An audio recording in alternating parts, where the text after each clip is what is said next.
نبی علیہ السلام طالبانو ګوته په ګوته کړې؟ ها تاسې کې چا ګوته په ګوته کړې؟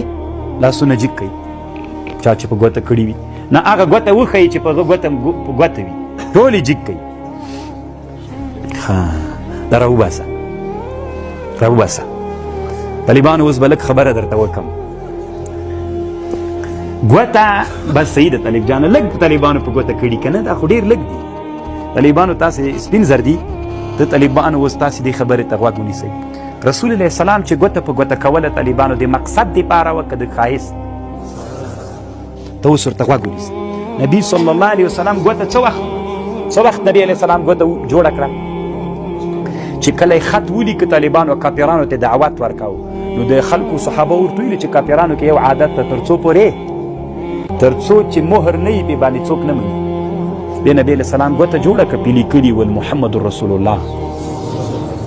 بیا یې راواخیست طالبانو، مهر یې ورته پې ولګېد. نو رسول الله د چا دپاره لګولې وه؟